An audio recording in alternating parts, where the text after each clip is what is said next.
Hello, இப்போ நம்ம என்ன பார்க்க போகிறோம்னா மைக்ரோசாஃப்ட் ஆஃபீஸ்.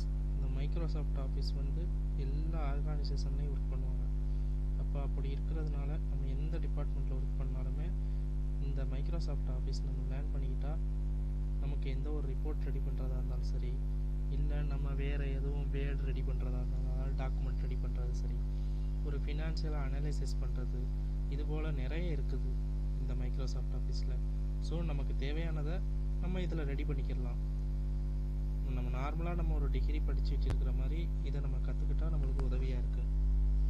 ஏன்னா இது ஒரு ஆஃபீஸ் பேஸ்டு உள்ள ஒர்க்காக இருந்தாலுமே சரி, இல்லை நார்மலாக நீங்கள் ஒரு சைட் ஒர்க்கு நார்மலாக உள்ள ஒர்க்காக இருந்தாலுமே சரி, உங்களுடைய மேனேஜ்மெண்ட்டில் ஏதோ ரிப்போர்ட் கேட்கும்போது நீங்கள் இதில் ரெடி பண்ணி கொடுக்குறதுக்கு உங்களுக்கு ஈஸியாக இருக்கும். ஓகே, இப்போது சில பேருக்கு தெரியும் மைக்ரோசாஃப்ட் ஆஃபீஸு நார்மலாக நம்ம விண்டோஸில் எங்கே இருக்குன்னு. சில பேருக்கு தெரியாது. தெரியாமல் இருக்கிறவங்களுக்கு அவங்களுக்கு எங்கே இருக்குன்னு தெரிஞ்சுக்கிறதுக்காக நார்மலாக சர்ச் பார் இருக்குது. அந்த சர்ச் பாரில் ஆல்ரெடி மைக்ரோசாஃப்ட் ஆஃபீஸ் அவங்க இன்ஸ்டால் பண்ணியிருந்தால் ஓகே, இன்ஸ்டால் பண்ணாத பட்சத்தில் நம்ம டவுன்லோட் பண்ணி இன்ஸ்டால் பண்ணணும். இப்போது நார்மலாக இந்த மாதிரி இப்போ நான் எக்ஸல் உங்களுக்கு சொல்லிக் கொடுக்குறேன். எக்ஸலில் வந்து இப்படி எக்ஸல் சர்ச் பண்ணும்போது நார்மலாக வரும். அதை நீங்கள் இப்படி கிளிக் பண்ணவும் உங்களுக்கு ஒரு ஒர்க் புக்கு ஒன்று க்ரியேட் ஆகும். இதுதான் நார்மலாக உள்ள ஒரு ஒர்க் புக்கு. நம்ம நார்மலாக எப்படி நம்ம புக்கில் நம்ம சப்ஜெக்ட் தமிழ் இங்கிலீஷ்னு சொல்கிறோமோ அதே போல் இது ஒரு ஒர்க் புக்கு. இந்த புக்குக்கு வந்து புக்கு 1ன்னு டிஃபால்ட்டாக நேம் இருக்குது. இதை நம்ம சேவ் பண்ணும்போது நம்ம என்ன ஒர்க் பண்ணிட்டு நம்ம சேவ் பண்ணுறோமோ அதற்கு ஏற்றாப்புல அந்த நேம் வந்து நம்மளுக்கு இங்கே சேஞ்சஸ் ஆகும். நான் ஒன் பை ஒன்னாக டீச் பண்ணுறேன். இந்த ஒர்க் புக்கில் வந்து தான் நமக்கு தேவையானதை நம்ம ஒர்க் பண்ண போகிறோம்.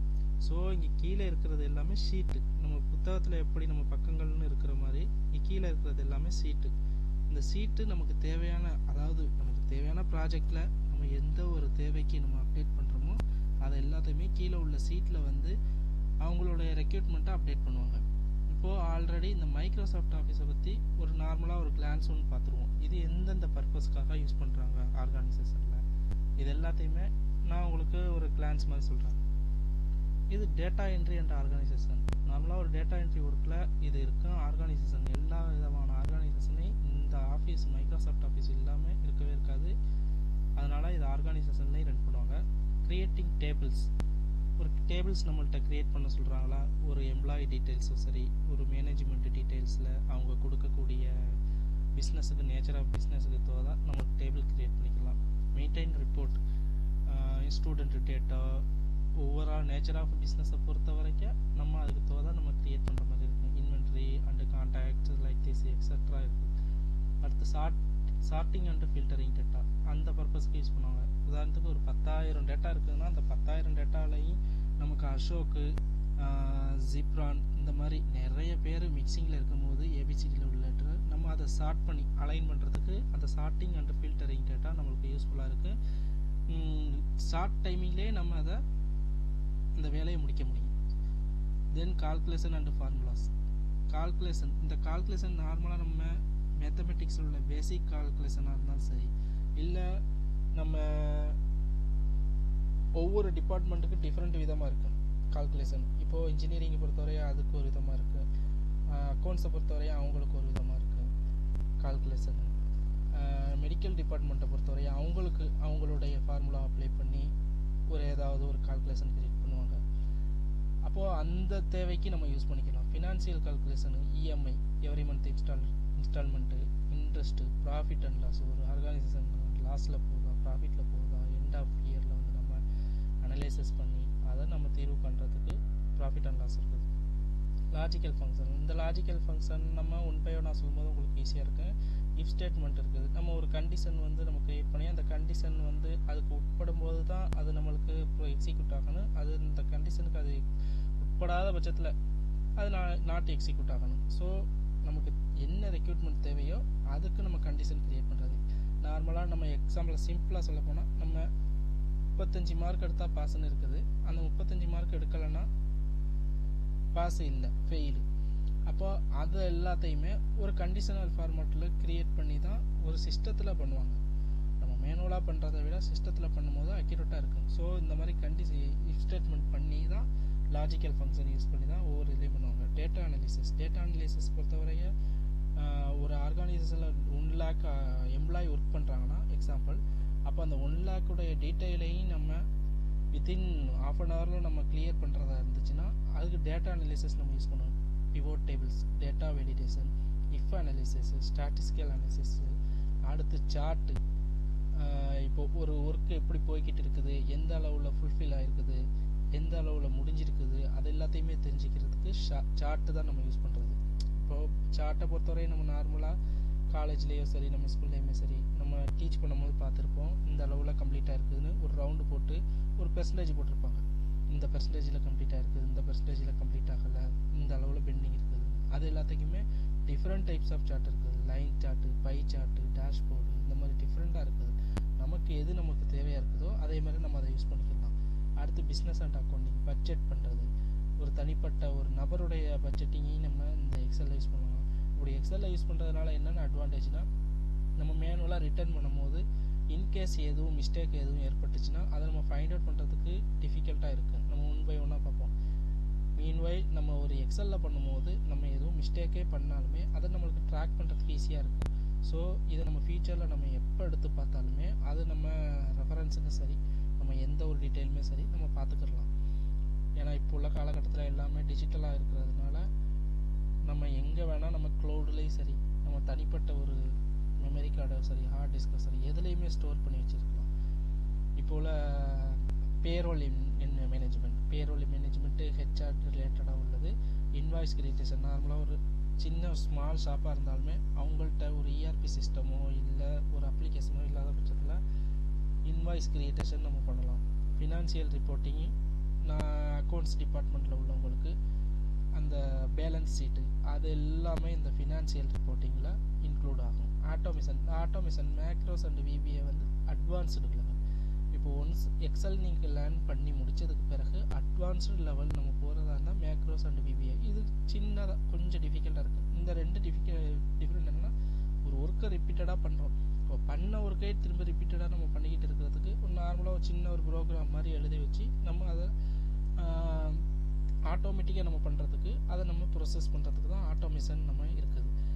ப்ராஜெக்ட் மேனேஜ்மெண்ட் மேலே பார்த்த சார்ட்டு தான் நம்ம அந்த கான் சார்ட்னு இருக்கிற அதில் உள்ள தான். டாஸ்க் ட்ராக்கிங், டாஸ்க் மீன்ஸ் நம்ம டாஸ்க்கு நம்ம அதோடைய ஸ்டேட்டஸு பெண்டிங்காக, இன் ப்ராசஸாக, கம்ப்ளீட்டடாக, ரிமார்க்ஸு. இப்போ பெண்டிங்னா என்ன காரணத்தினால அது பெண்டிங் இருக்குது, இன் ப்ராசஸ்னால் அது ஸ்டேட்டஸ் என்ன லெவலில் இருக்குது, இது எல்லாத்தையுமே டாஸ்க் ட்ராக்கிங்கில் பண்ணுறது. டைம்லைன் பிளானிங் அதே மாதிரி தான், சேம் டாஸ்க் ட்ராக்கிங்கில் உள்ளதான். இந்த டைம்லைன் பிளானிங்கில் நம்ம இந்த ப்ராஜெக்டை கம்ப்ளீட் பண்ணணும்னு நம்ம ஒரு அச்சீவ்மெண்ட் போட்டு வச்சுருப்போம். ஏன்னா ஒரு குறிப்பிட்ட ப்ராஜெக்ட் வந்து ஒரு அப்ரூவலோடய நம்ம பண்ணும்போது அதை டைம்லைன் ப்ராஜெக்டோட இப்போ டைம்லைன் பிளானிங்கோட பண்ணும்போது தான் அது நம்மளுக்கு ஃபைனலாக நம்மளுக்கு அவுட்புட்டு அந்த எண்ட் ஆஃப் டெட்லைனை நம்ம சப்மிட் பண்ணுறதுக்கு அது யூஸ்ஃபுல்லாக இருக்கும். ஓகே, இந்த பர்பஸ்க்கு எல்லாத்துக்கும் இந்த மைக்ரோசாஃப்ட் ஆஃபீஸை நம்ம யூஸ் பண்ணுறோம். இது ஒர்க் புக்கில் வந்து இங்கே 1 by 1 நீங்கள் இந்த எக்ஸலை ஓப்பன் பண்ணதுக்கு பிறகு தெரிஞ்சுக்கிறது நார்மலாக என்னதான் இதில் இருக்குதுன்னு. எந்த சாஃப்ட்வேர்னு இல்லை, எந்த ஒரு சாஃப்ட்வேர் ஓப்பன் பண்ணாலும் அதில் உள்ள ஆப்ஷனை நம்ம தெரிஞ்சுக்கிறணும். அப்படி தெரிஞ்சுக்கிட்டால் தான் நம்ம ஃபியூச்சரில் நம்ம லேர்ன் பண்ணதுக்கு பிறகு அந்த ஆப்ஷன் எங்கே இருக்குதுன்னு நம்ம கற்றுக்கிட முடியும். ஸோ இந்த விஷயத்தில் நம்ம 1 by 1 நம்ம பார்ப்போம். இந்த கட்டமாக இருக்குது ஸ்மால் பாக்ஸாக. இதில் இந்த ஸ்மால் பாக்ஸ், இப்போ நான் இந்த ஸ்மால் பாக்ஸ் வச்சுருக்கிறேன் அந்த எஃப் காலத்தில் ஒரு ஸ்மால் பாக்ஸை நான் ஒரு கிளிக் பண்ணி வச்சுருக்கேன். இந்த ஸ்மால் கட்டத்துக்கு பேர் வந்து எக்ஸலை பொறுத்தவரை செல்லுன்னு சொல்லுவாங்க. இது ஒரு செல்லு, இது ஒரு செல்லு, இது ஒரு செல்லு, இது ஒரு செல்லு, இது ஒரு செல்லு. இது அந்த எக்ஸலுடைய டெக்னிக்கல் நேம் தான். அந்த ஸ்மால் பாக்ஸோடைய நேம் தான் செல்லு. இந்த செல்லில் தான் நம்ம ஒவ்வொரு தேவைகளுக்கு நம்ம உபயோகப்படுத்துவோம். இது வந்து இப்போ ஃபஸ்ட்டு இங்கே மேலே வந்துக்கிறோம். இது பேஸ்ட். நார்மலாக ஒரு இந்த டேட்டாவை இப்போ நான் காப்பி பண்ணுறேன். இப்போ காப்பி பண்ணுறதுலேயே 2 விதம் இருக்குது. இதுலேயே கண்ட்ரோல் லைட் கிளிக் பண்ணிவிட்டு காப்பி இது மூலியமாக கொடுக்கலாம். அந்த காப்பி பண்ணதை திரும்ப ரைட் கிளிக் பண்ணிவிட்டு பேஸ்ட்டுன்னு இங்கே இருக்குதா, இது மூலியமாக கொடுக்கலாம். பெரும்பாலான பேருக்கு தெரியும். இது தெரியாத பட்சத்தில், அதாவது அடிப்படையிலேருந்து வர்றவங்களுக்கு, சிஸ்டம் இப்போ தான் ஃபஸ்ட்டு யூஸ் பண்ணுறாங்கன்னா இதை உபயோகப்படுத்தும் போது அவங்களுக்கு உதவியாக இருக்குது. அதனால தான் இப்போ நான் அந்த அடிப்படையிலேருந்து நான் சொல்லிக் கொடுக்குறேன். கண்ட்ரோல் கொடுத்து பேஸ்ட் கொடுக்கும்போது அது வந்துடும். இது இப்போ நான் delete பண்ணுறதா இருந்தால் இதை delete பண்ணிட்டேன். ஓகே, இதில் ஷார்ட்கட்டாக பண்ணுறதா இருந்தால் கண்ட்ரோல் சி, கண்ட்ரோலை கிளிக் பண்ணிவிட்டு சி அமுக்கும் போது காப்பி ஆயிடும். காப்பி ஆகிட்டா அது நமக்கு எந்த செல்லில் தேவையோ நம்ம அந்த இடத்துல பேஸ்ட் பண்ணிக்கலாம். பேஸ்ட்டு நான் காப்பி பண்ணதை இது மூலியமாகவும் பேஸ்ட் பண்ணலாம். இப்படி நான் பேஸ்ட் பண்ணவும் செய்யலாம். அப்படி இல்லைன்னா கண்ட்ரோல் வியும் கொடுத்து பேஸ்ட் பண்ணலாம். ஷார்ட்கட் வந்து கண்ட்ரோல் வி.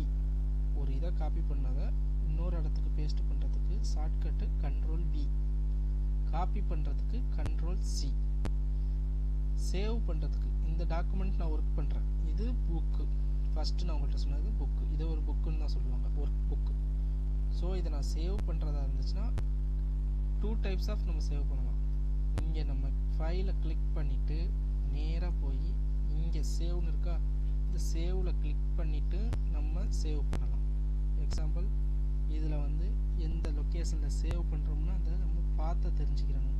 அப்போ தான் நம்ம ஃபியூச்சரில் நம்ம அந்த ப்ராஜெக்ட் கம்ப்ளீட் ஆனதுக்கு பிறகு நம்ம ஒர்க்கு முடிஞ்சதுக்கு பிறகு நம்ம அதை ட்ராக் பண்ணி நம்ம ஃபைண்ட் அவுட் பண்ணி எடுக்க முடியும்.